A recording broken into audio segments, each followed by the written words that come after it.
Good morning. It's Mary Lee Nunley, and Mary Lee Nunley with United Stroke Alliance, where we are about the prevention, the awareness, and the recovery of stroke. And of course, one of our messages that I often forget is be faster.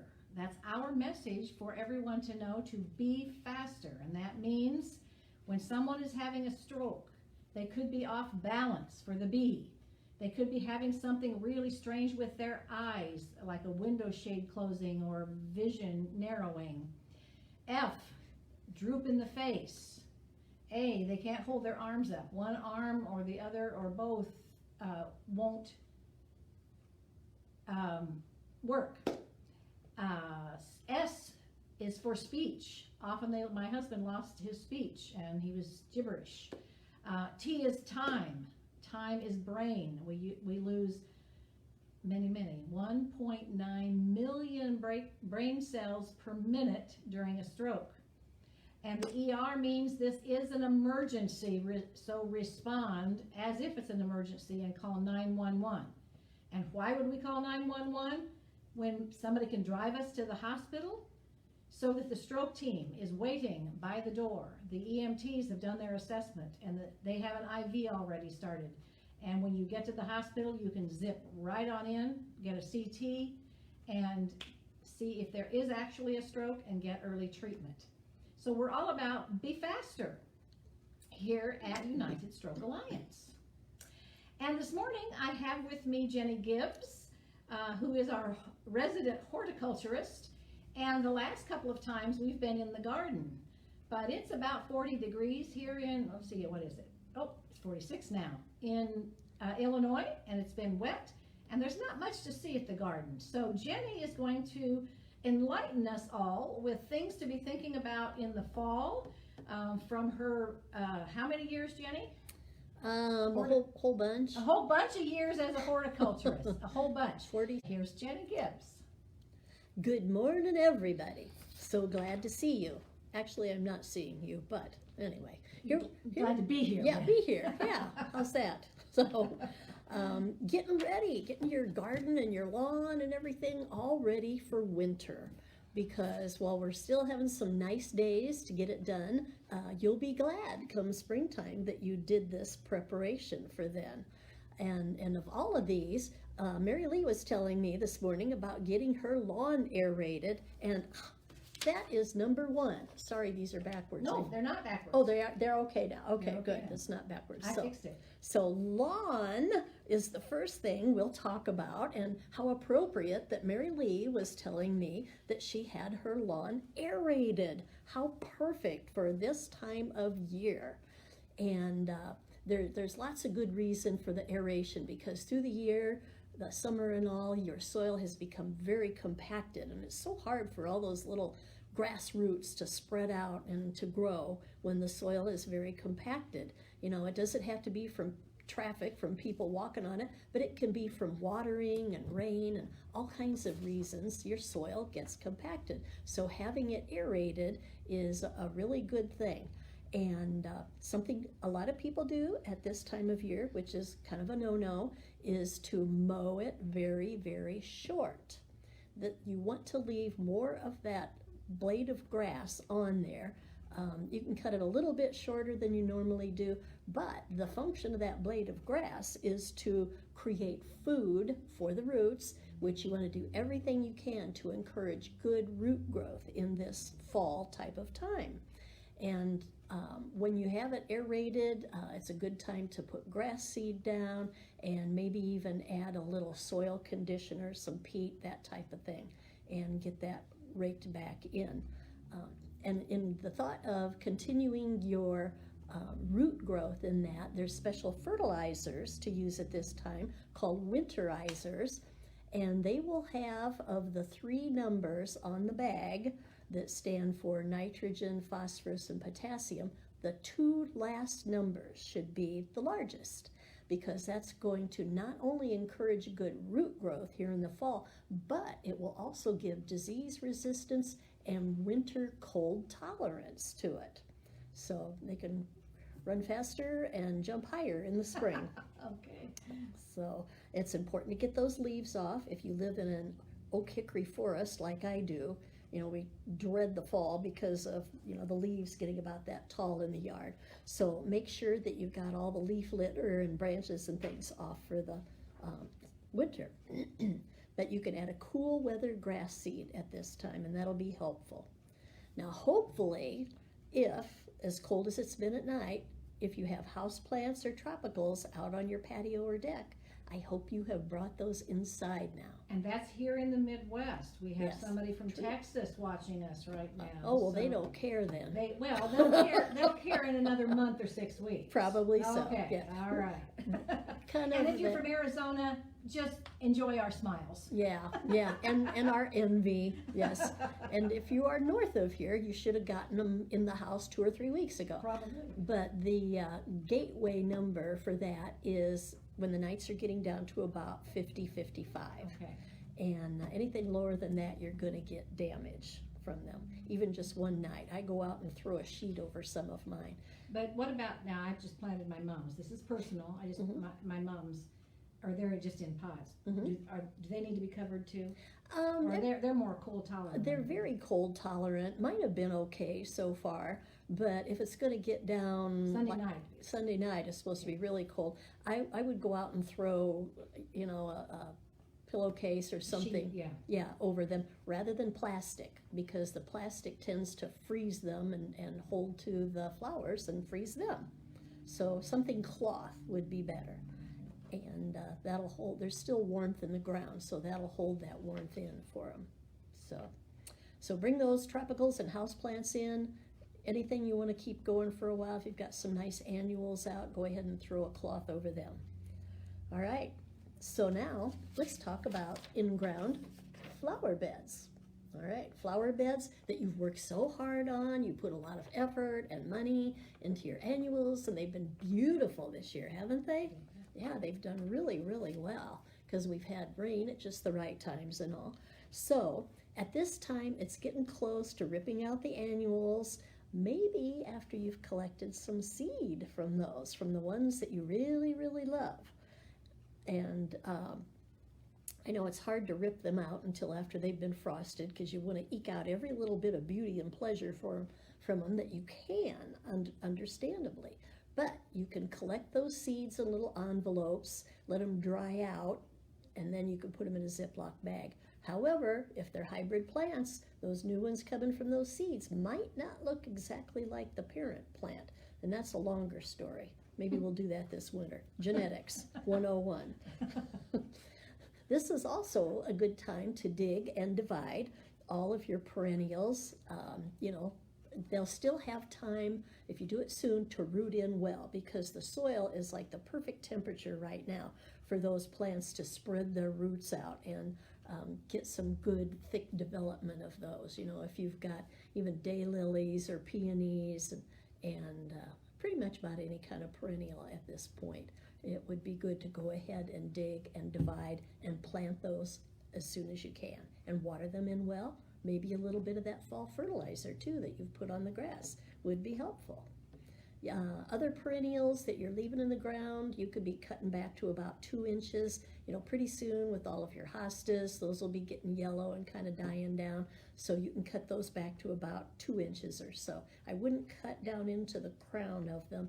And I know those stubs look kind of ugly, but hey, come spring, they're gonna cover it up and it'll be fine. So you can go ahead and do those.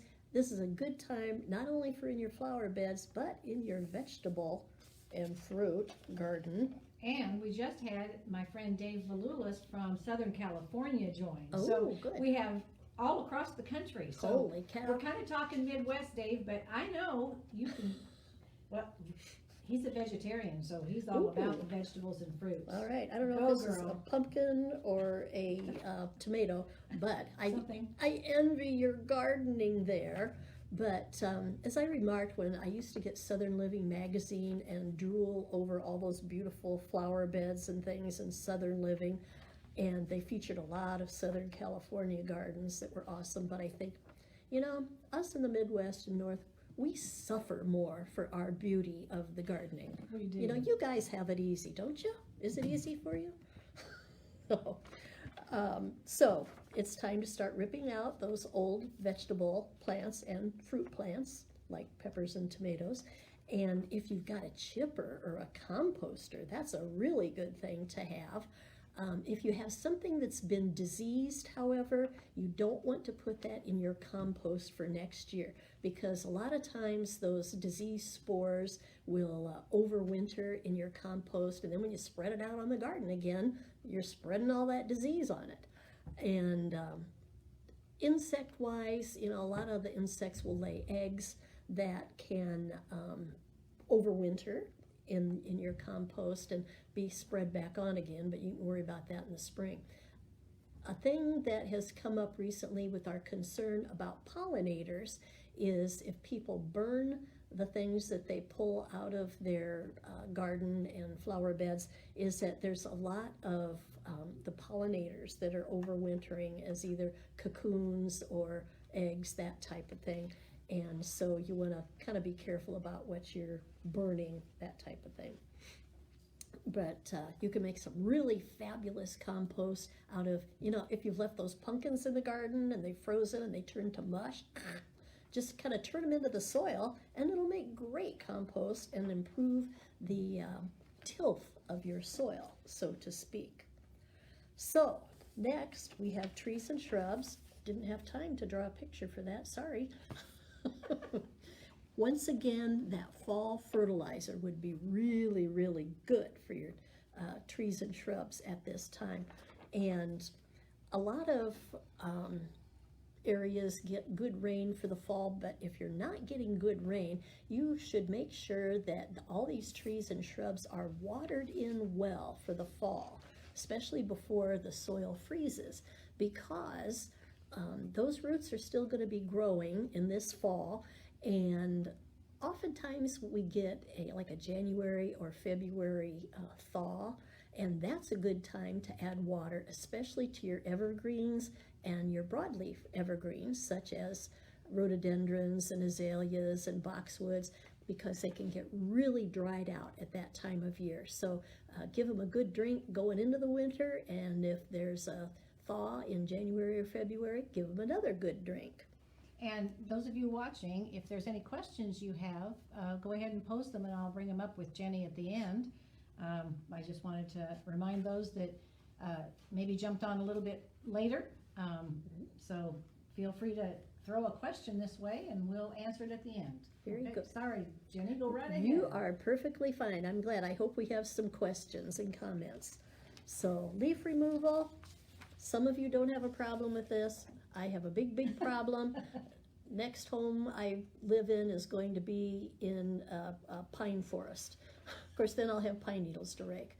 But with your leaf removal, yes, get those up off of the turf grass, or it's going to mat down in there and cause fungus problems, and you want to get rid of those. If you happen to have a chipper, or if you have one of those wonderful leaf vacs that chips your leaves up at a 1-to-10 ratio, you can save those leaf chips and use it as mulch come springtime. So I have a leaf question. Yes. A burning leaf question. Here in the Midwest, we have a lot of those trees that drop their leaves, and my husband is not happy that the neighbor's leaves come to our yard. He thinks everybody's leaves should stay in their own yard. I think so too. Anyway, is there a preference for getting the leaves up as they fall, getting them up, or just letting them fall and waiting till that last windstorm in late November, early December, when almost all the leaves are down, and then clean them all up? Is there a preference one way or another? Is it better?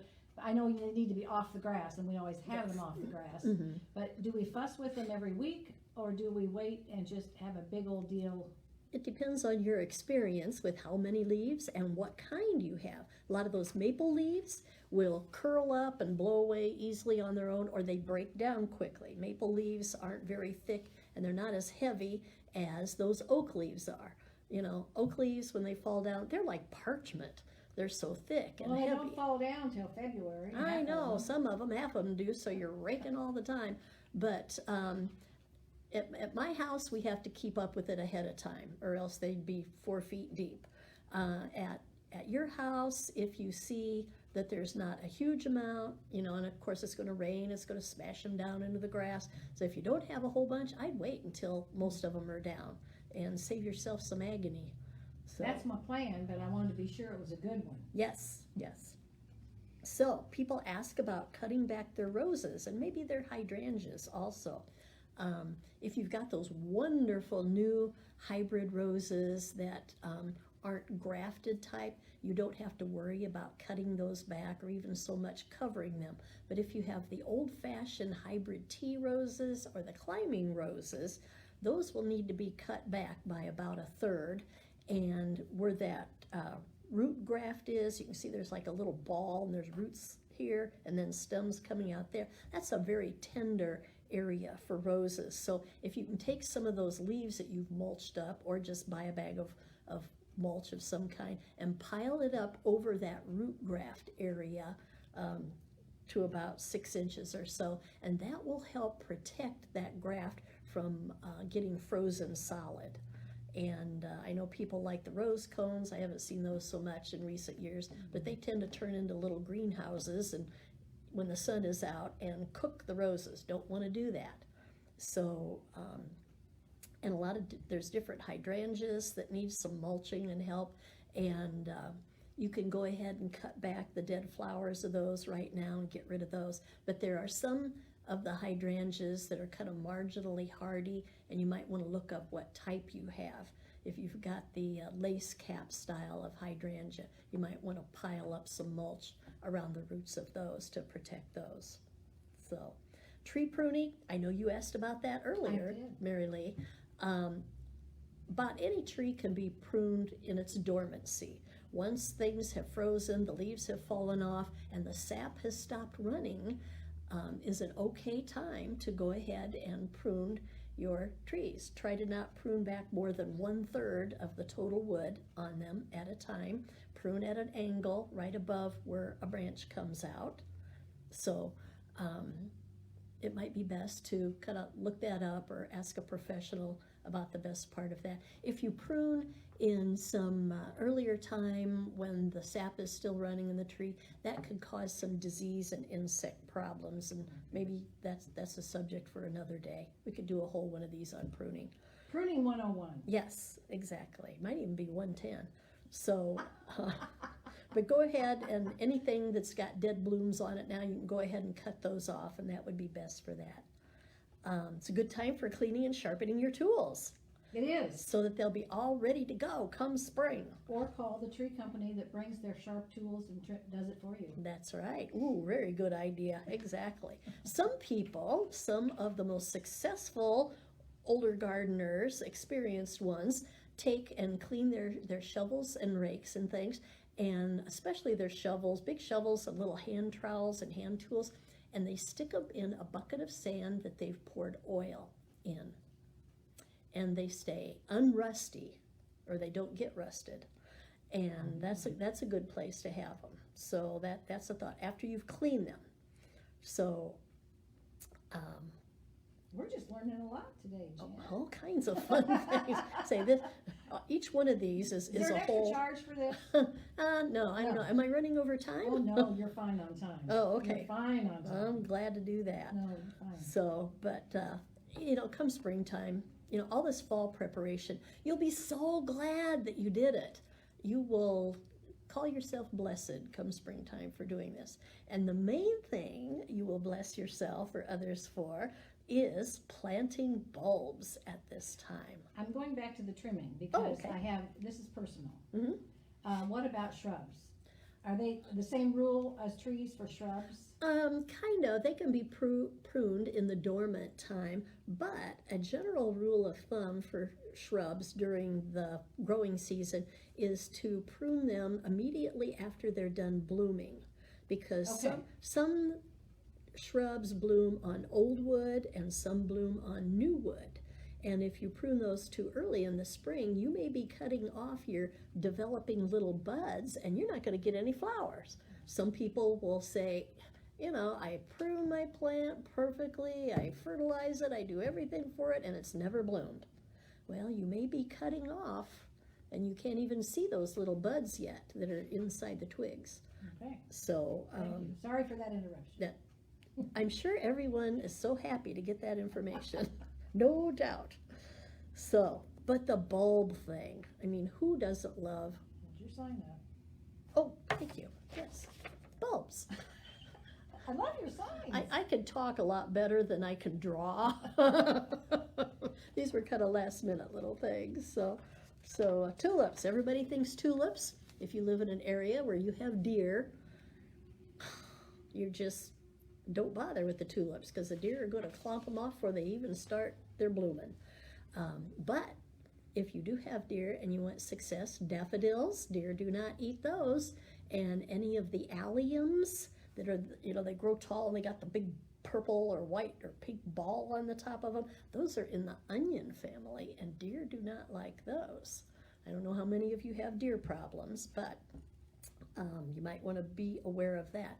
A lot of people have chipmunk problems and moles digging the bulbs and disturbing and maybe even eating the bulbs. If you've seen before that you have that problem, you might want to get like a little wire basket or something and sink it in the ground and plant your bulbs in that, like a little chicken wire basket or something like that. Or stick something stickery in the ground there that they'll get stuck on and don't come in and dig up all of your bulbs. Or there's different kinds of repellents you can put in the soil also. But when it comes to planting those bulbs, whether it's tulips, daffodils, so many neat different things you can get out there. Crocus, because they're going to come up through the snow, and then you're going to be really happy at yourself. A good fall fertilizer with the middle of the 3 numbers on the fertilizer bag should be the highest number, because that encourages root growth as well as bloom health and get bigger and more blooms from that. A lot of times in the hybridizing they've done with our tulips, a lot of them have lost their longevity, not only in blooming, but in blooming year after year after year. There are different kinds of tulips that will considerably bloom through many years. The hybrid tulips are kind of done after 1 year oftentimes. That's why you'll see... And how do you know what you're getting? Well, they will be labeled. If you, Okay. the species tulips, speciosa, will last many, many years. Red Riding Hood is the name of a good one. And if you can find Red Riding Hood tulip, it's beautiful clusters of blooms, and they have red stripes on the leaves. They are so pretty.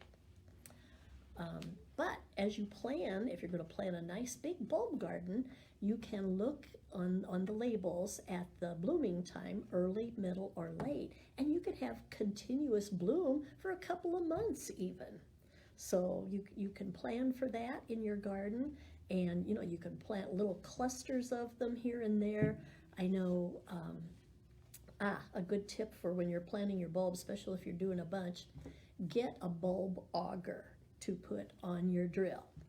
And so you just go zip, zip, zip, zip, and dig those little holes right away, or grandchildren are good at that.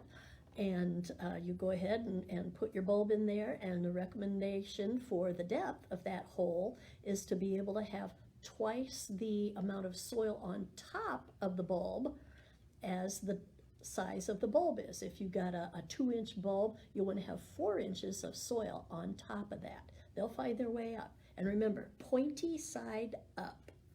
And on some bulbs, it's kind of hard to tell, but most bulbs or corms, the little rounded flat ones that are for the crocus and little wintry type of flowers, will have little hairy roots on the bottom. And these are not the kind of bulbs that, like a light bulb, you screw in. You know, people would press them into the ground. And that tends to harm the rooting area of it, that basal plate for the roots. So just set them in there lightly, put some soil around them, and then pile the rest of the soil on top of them. So the high phosphorus fertilizer, water them in really well. And, you know, if it stays warm, sometimes people's foliage comes up early. And I get a lot of phone calls on this. Oh, my daffodils have foliage. Are they going to die? It's going to freeze. No, they're not. They're fine. Mother Nature is very resilient. And thank you so much for checking in with us, and we're having a good time.